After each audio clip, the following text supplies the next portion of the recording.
안녕하세요. 책 읽는 어른입니다.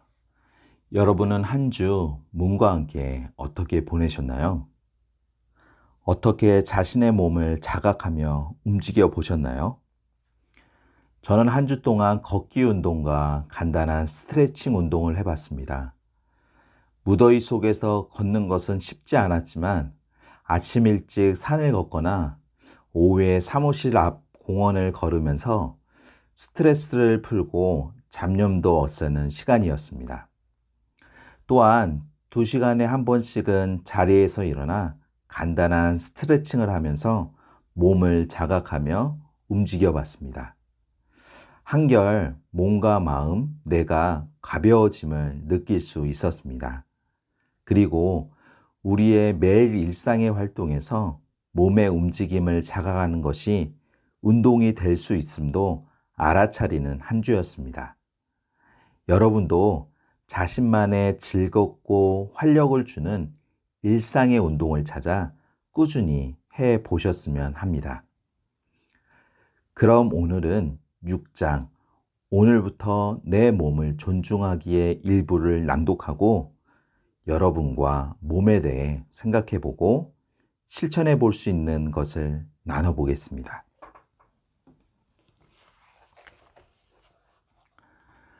저는 내담자와 처음 상담할 때 내담자의 손이나 팔도 유심히 살펴봅니다. 때로는 그 사람의 감출 수 없는 마음의 상처가 몸에 드러난 경우도 있습니다. 여름철에도 긴팔 옷을 입고 오거나 손목에 암밴드 등을 하고 오는 이들 중에는 깊은 자해흔을 가지고 있는 사람도 있습니다. 그 도구도 다양합니다. 칼, 공구, 날카로운 필기구 등이 많지만 병조각, 담배 등으로 인한 자해운도 있습니다. 상처를 내고 또 내어 심한 흉터를 가지고 있는 이들도 있습니다. 최근에는 특별한 정신질환이 없는 청소년들 또한 자신의 몸에 상처를 냅니다. 게다가 그 연령이 갈수록 낮아져서 초등학생들의 비율이 점점 높아지고 있습니다. 문제는 단순한 호기심이나 장난으로 그치는 것을 넘어 반복적으로 행해진다는 점입니다. 예전과 달리 이를 감추지 않고 드러낸다는 것 또한 그 심각성을 더해가고 있습니다. SNS에 자해를 인증하는 사진을 올리거나 심지어 동영상으로 자해 장면을 촬영해서 올리고 그 방법을 안내하는 경우도 있습니다.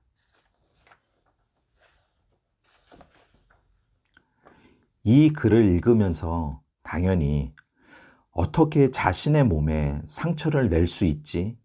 라고 잘 이해를 못하는 사람도 있을 것입니다. 그러나 정말 우리와는 관련이 없는 이야기일까요? 넓게 보면 꼭 의도적으로 상처를 내지 않더라도 자신의 신체에 해가 되는 모든 행위와 습관을 자해라고 할 수 있습니다. 그러므로 몸을 잘 돌보지 않고 함부로 대하는 것 역시 자해입니다. 흡연과 가음을 하고 기름진 야식을 먹고 충분한 잠을 자지 않고 아파도 쉬지 않고 일하는 것 등 우리들에게 자해는 일상이라 해도 과언이 아닙니다. 청소년들이 자해 사진을 친구에게 보여주는 것처럼 우리도 그런 사진을 SNS에 올리고 있습니다. 아이들의 자해가 몸의 스트레스를 풀거나 자기 과시의 행위이듯이 어른들 역시 마찬가지입니다.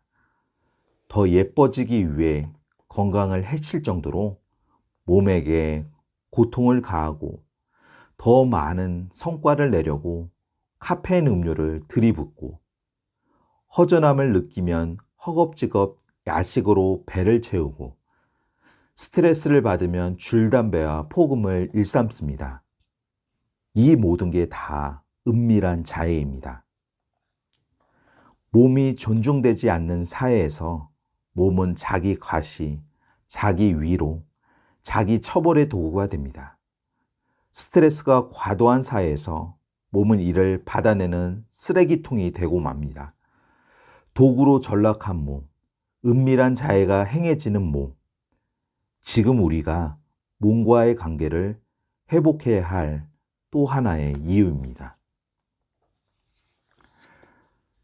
40대 후반의 연주 씨는 초등학교 교사입니다. 지난 20년 동안 맏며느리 역할을 하며 두 아이를 키우느라 바쁘게 살았습니다. 그러다가 지난해 건강검진을 하다가 유방암이 발견되었습니다. 청천벽력이었습니다. 수술은 정말 싫었지만 암세포가 퍼져 금방 죽을 것 같은 공포 앞에서 어떻게 할 도리가 없었습니다. 한쪽 가슴을 절제했습니다.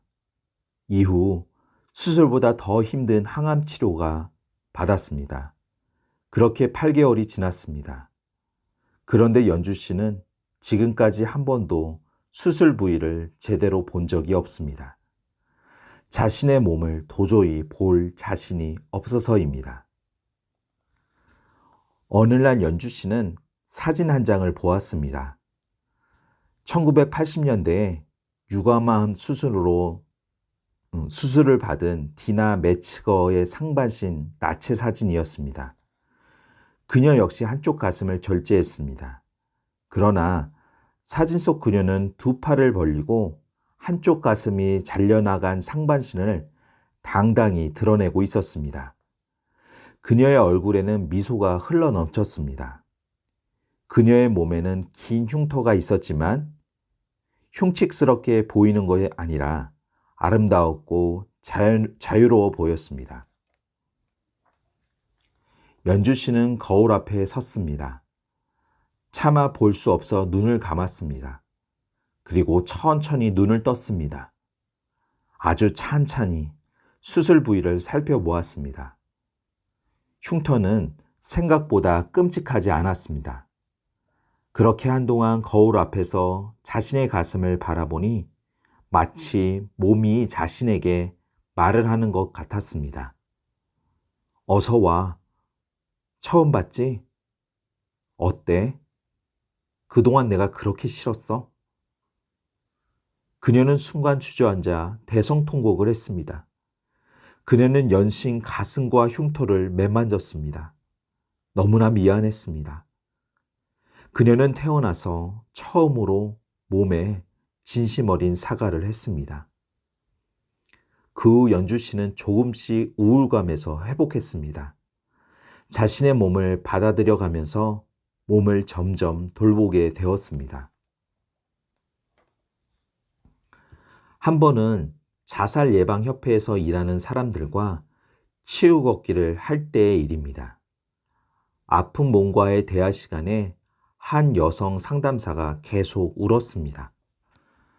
처음에는 이런 것을 왜 하느냐고 퉁명스럽게 이야기했던 사람이라 더 의외였습니다. 제가 아픈 데가 어디냐고 묻자 그녀는 잠시 고민하다가 무릎을 떠올렸습니다.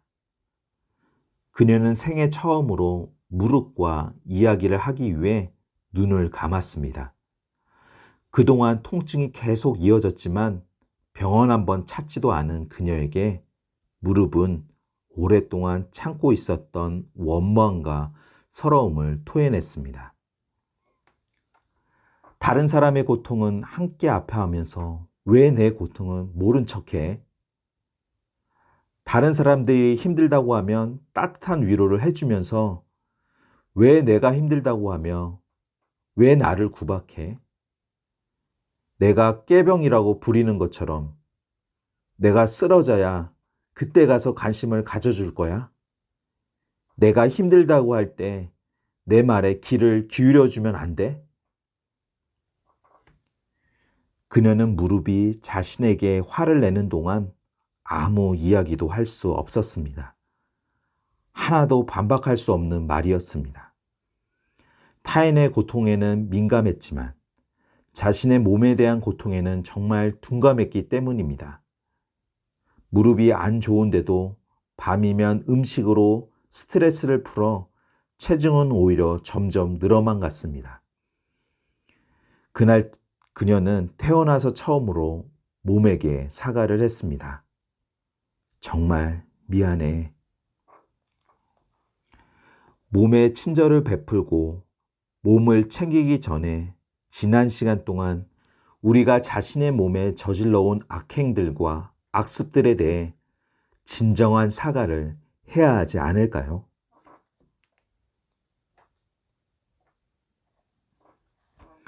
우리는 자신의 몸이 마음에 들지 않을 수 있습니다. 하지만 존중할 수는 있습니다. 그 상태로 존재할 수 있음을 허락할 수 있습니다. 존중은 존경과도 다릅니다. 존경은 상대가 나보다 훌륭하기에 본받고 싶은 마음을 말합니다. 그에 비해 존중은 상대가 나보다 훌륭하지 않아도 상관없습니다. 오히려 존중은 약자에 대한 태도를 말합니다. 나보다 나이가 어리고 힘이 약하고 지위가 낮고 인격적으로 미숙하더라도 성숙한 이들은 상대를 한 인간으로 존중합니다. 존중은 양육강식의 동물 세계로부터 인간을 구분짓게 하는 인간적 태도이기도 합니다. 몸에 대한 존중도 마찬가지입니다. 몸을 존중하는 것은 내 몸이 완벽하고 내세울 만하고 강하고 영원하기 때문이 아닙니다. 오히려 흠이 많고 보잘것없고 아프기 쉽고 유한하기 때문입니다. 그러므로 존중은 인간만이 아니라 우리와 함께 살아가는 생명 전체로 향할 수 있습니다. 이 존중에는 당연히 자신도 포함되어야 합니다. 아무리 좋은 미덕이라도 자신을 제외하고 다른 사람에게만 향한다면 이는 악덕에 불과합니다. 우리는 굳이 자신의 몸을 사랑할 필요도 존경할 필요도 없습니다.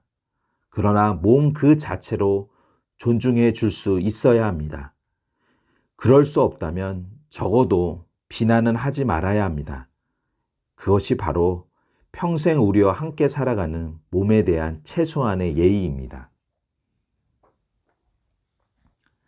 진정한 자기다움은 몸의 고유성에서 시작합니다. 내가 한 사람이 아니라 유일한 사람이라면 내 몸은 세상에 하나밖에 없는, 그래서 내 유일성을 드러내는 실체입니다. 우리는 모두 하나의 몸이 아니라 유일한 몸을 지녔습니다. 세상에 그 어느 누구도 나와 같은 몸을 가진 이는 없습니다. 몸집, 피부, 지문, 동작, 자세, 목소리 등 우리는 모두 제각각입니다. 우리는 누군가의 개별성을 존중할 수 있었기에 좋은 친구가 되었지, 친구가 내 기준에 맞게 바뀌었기 때문에 좋은 사이가 된 것이 아닙니다. 몸과의 관계도 마찬가지입니다. 모든 사람이 자신의 몸과 사랑에 빠지거나 몸과 연인의 관계일 필요는 없습니다. 그러나 좋은 친구가 되어야 합니다. 평생 함께 살아갈 테니까요. 이를 위해 몸 자체의 개별성을 존중하는 것이 가장 중요합니다. 많은 사람들이 자존감이 중요하다고 이야기합니다. 하지만 몸의 존중감에 바탕을 두지 않는 자존감은 허구입니다. 우리에게는 우리 고유의 몸이 그 모습 그대로 기능하고 존재하도록 허락하는 몸 존중감이 필요합니다. 삶의 평화와 행복은 내가 원하는 대로 나를 바꿀 때 얻어지는 것이 아닙니다. 내 안에 있는 것들을 한 울타리로 끌어안을 때 얻을 수 있습니다. 내 몸을 받아들이는 것이 바로 몸 존중감입니다. 내 몸을 받아들이면 내 몸과 친해지고 내 몸을 잘 이해하고 잘 돌볼 수 있게 됩니다. 그리고 놀랍게도 마음도 관계도 삶도 풍요로워집니다. 몸의 질병과 쇠락은 우리의 의지 밖에 존재하며 아주 자연스럽고 정상적인 일입니다. 우리에게 건강하게 살아갈 권리가 있다는 말은 아프지 않을 권리가 아니라 얼마든지 아플 수 있고 치료받을 수 있는 권리가 있다는 말입니다. 아픈 것도 서러운데 적어도 이를 개인의 무능력함으로 바라보는 잔혹한 시선은 거두어야 합니다. 우리 중에 극히 일부를 제외하고는 성공적인 노화를 할 수 없습니다. 병에 걸리지 않고 건강하게 살다가 죽는 것은 망상에 가까우며 대부분은 병에 걸려 늙어가다가 누군가의 도움을 받아가며 죽을 수밖에 없습니다. 그렇게 보면 출생부터 죽음까지 인간의 삶은 직선이라기보다는 원에 가깝습니다.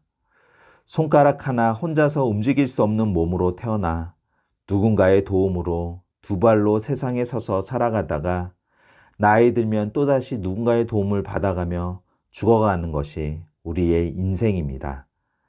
그렇다면 성숙한 사회는 어떤 곳일까요? 질병과 늙음이 머물다 갈 자리를 내어주고 혼자 움직일 수 없는 몸을 존중하고 연민의 마음을 품을 수 있는 곳이 아닐까요? 그렇다면 탄생부터 죽음까지 나와 함께하는 대상이 있을까요? 억지스러울지 모르지만 그 대상이 있다면 몸입니다. 몸만큼은 요람에서 무덤까지 모든 시간 동안 나와 함께합니다. 그림자보다 더합니다. 그림자는 해가 떠야 나타나지만 몸은 해가 뜨나 해가 지나 24시간 365일 언제나 나와 함께합니다. 우리는 단 1초의 시간도 나에게서 내 몸을 떼어놓을 수 없습니다. 내 몸이야말로 내 평생의 동반자입니다. 그러므로 몸과의 관계는 인생 전체의 질을 좌우합니다. 당신이 몸과 좋은 관계에 있다면 인생이라는 여행은 그래도 할만합니다. 종종 행복할 수 있고 힘든 일을 겪더라도 좋은 동반자가 함께 있기 때문에 잘 견뎌낼 수 있습니다. 하지만 내가 내 몸을 싫어하고 몸이 오래 아프면 인생은 고달프기만 할 뿐입니다. 당신은 몸을 삶의 동반자라고 생각하나요? 그렇게 여기면 몸을 함부로 할 수 없습니다. 몸과 친해지고 몸을 돌보고 그리고 몸에게 고마워집니다. 사람은 가까운 가족에게는 감사의 마음을 잘 못 느끼거나 있더라도 잘 표현하지 않는 경우가 많습니다. 몸과의 관계도 그렇습니다.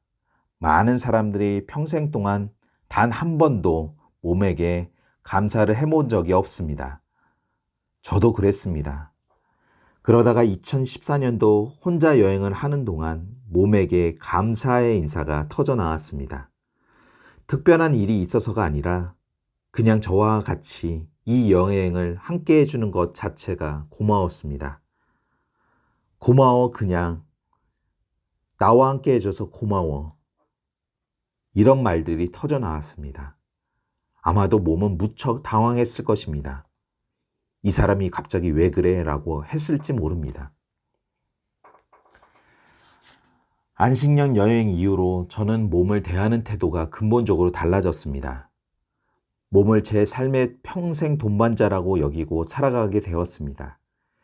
어릴 때는 자주 아프고 운동도 못하고 힘이 약해서 부끄러웠던 몸이었고 어른이 되어서는 혹사만 시키고 무관심했던 몸이지만 이제는 그렇지 않습니다. 저와 같이 긴 인생을 살아갈 동반자가 되었습니다. 고마운 몸입니다. 그럼 여러분과 나누고 싶은 실천 질문은 다음과 같습니다. 첫째, 여러분은 평소 자신의 몸을 어떻게 대하나요? 둘째, 여러분은 자신의 몸의 부위 중 어디에 가장 불만을 갖고 있나요? 그리고 그 몸의 부위에 사과를 한다면 어떻게 말하고 싶은가요? 셋째, 여러분은 자신의 몸을 존중하나요? 그리고 인생의 동반자로 생각하나요? 넷째, 여러분의 몸을 인생의 동반자로 생각하면서 몸에게 따뜻한 편지를 적어보시면 어떨까요? 한 주 동안 위의 질문을 자신에게 해보고 노트에도 적어보셨으면 합니다. 무엇보다 책의 내용을 우리 일상의 작은 실천으로 옮겨 보셨으면 합니다. 오늘 내용이 여러분의 마음과 몸에 와 닿았다면 구독과 좋아요 꾹 눌러주세요. 다음 주에 만나요.